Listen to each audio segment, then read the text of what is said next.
कभी ऐसा लगा अगर मैं स्टैंड ले लूं तो अपने ही हर्ट हो जाएंगे। तब जीत भी हार जैसी लगती है ना? कुरुक्षेत्र में अर्जुन के सामने यही स्थिति खड़ी थी। ड्यूटी एक तरफ, रिश्ते दूसरी तरफ और दिल बीच में अटका हुआ। अर्जुन ने श्री कृष्ण से कहा कि रथ को दोनों सेनाओं के बीच कृपया रोकिए ताकि वे साफ देख सकें कि उन्हें किस किस से लड़ना है। श्लोक अर्जुन उवाच सैन्योरुभयोर मध्ये रथम स्थापय मेच्युत यवदेता निरीक्षे हम योद्धुका मानवस्थितान। यानी अच्युत, रथ बीच में रोकिए, मैं देखना चाहता हूं कि सामने कौन खड़े हैं। श्री कृष्ण ने रथ आगे बढ़ाया और ठीक वहां रोक दिया जहां भीष्म पितामह, द्रोणाचार्य और कौरवों के महारथी सामने दिख रहे थे। एक ही नजर में पूरा पिक्चर क्लियर हो जाए ऐसी जगह है। अर्जुन ने जैसे ही चारों तरफ देखा, उनकी आंखों को दुश्मन नहीं, अपने लोग नजर आए। पिता तुल्य गुरु, बड़े बुजुर्ग, चचेरे भाई, भतीजे, मित्र, दोनों तरफ अपने ही। बैटलफील्ड अचानक फैमिली पोर्ट्रेट जैसा लगने लगा। बस फर्क इतना था कि इस पोर्ट्रेट में आंसू और हथियार साथ साथ थे। श्लोक दृष्ट्वेम स्वजनम कृष्ण युयुत्सु समुपस्थितम। कृष्ण, अपने स्वजन को युद्ध के लिए खड़ा देखकर मेरा मन कांप रहा है। उस पल अर्जुन की बॉडी ने पैनिक का सिग्नल देना शुरू किया।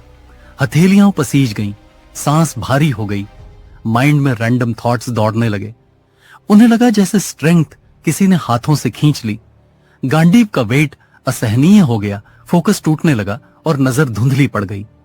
श्लोक गांडीव स्रंसते हस्तत त्वक्चैव परिदह्यते न च शक्नोम्य स्थितु भ्रमतीव च मे मनः। धनुष हाथ से फिसल रहा है, त्वचा जल रही है, खड़े रहना मुश्किल है, मन चक्कर खा रहा है।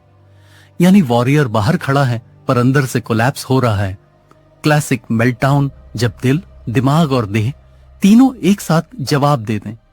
अर्जुन को हर तरफ वही लोग दिखे जिनसे उन्होंने प्रेम, कर्तव्य और सम्मान सीखा था।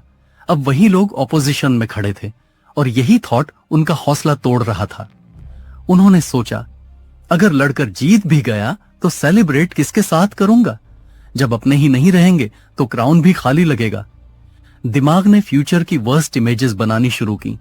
घर उजड़ेंगे, बच्चे रोएंगे, कुल परंपराएं टूटेंगी और इन सब के बीच उनका कॉन्फिडेंस मिनट बाय मिनट गिरता गया। उन्हें अपने हाथ कांपते महसूस हुए, पैर भारी लगने लगे, जैसे बॉडी कह रही हो बस कर, पीछे हट। अर्जुन की नजर फिर से गुरु और बुजुर्गों पर गई। रिस्पेक्ट ने उनके अंदर की अग्रेशन को पूरी तरह शांत कर दिया। एंगर की जगह गिल्ट और ग्रीफ ने ले ली। ये वही मोमेंट है जब कंपैशन आपकी सोट पकड़ने से मना कर देती है। दिल कहता है ये अपने हैं और ड्यूटी ठिठक जाती है। अर्जुन ने महसूस किया कि प्रॉब्लम स्ट्रेटेजी की नहीं, साइकोलॉजी की है। बो पर पकड़ ढीली हो रही थी क्योंकि माइंड पकड़ी डीडी खो रहा था। उन्होंने श्री कृष्ण की ओर देखा, चेहरे पर बेचैनी, आंखों में पानी और दिल में एक ही सवाल, क्या मैं सच में ये कर सकता हूं? भीतर से आवाज आई, नहीं। बाहर से हथियार झुक गए, अभी नहीं। अर्जुन को अपने भीतर से ही रेजिस्टेंस मिल रहा था, जैसे सिस्टम शटडाउन से पहले वार्निंग स्क्रीन्स बार बार पॉप अप हों। उन्हें लगा ये लड़ाई सिर्फ जमीन की नहीं है, ये फाइट वैल्यूज, रिलेशनशिप्स और आने वाली जनरेशंस की है। और अगर इसका प्राइस अपने ही लोग हैं तो प्राइस बहुत बड़ा है। उसी द्वंद्व ने उनके स्टेप्स रोक दिए। एक तरफ वॉरियर ड्यूटी, दूसरी तरफ ह्यूमन कंपैशन, और दोनों के बीच वे फ्रीज हो गए। अर्जुन ने मन में स्वीकार लिया, मेरे लिए अभी पीछे हटना राइट लगता है। भले बाहर से लोग इसे वीकनेस कहें, लेकिन यह कहानी यही नहीं रुकती, क्योंकि कभी कभी सबसे बड़ा साहस स्वॉर्ड उठाने में नहीं, सच स्वीकार करने में होता है कि मैं कंफ्यूज्ड हूं। अर्जुन ने यह सच महसूस किया। उनका मन क्लाउडेड है और उन्हें गाइडेंस की जरूरत है जो लॉस और धर्म दोनों को साथ देखकर रास्ता बताए। वे भीतर से तैयार हो रहे थे एक अगले कदम के लिए, ईगो छोड़कर क्लैरिटी मांगने के लिए, क्योंकि जब स्टूडेंट रेडी होता है तभी टीचर बोलते हैं। आज की कहानी का यही कोर है, द फियर ऑफ डिस्ट्रक्शन। सिर्फ बाहर की चीजें नहीं तोड़ता, वह सबसे पहले भीतर की स्टेबिलिटी तोड़ता है, और यहीं से असली गीता शुरू होती है।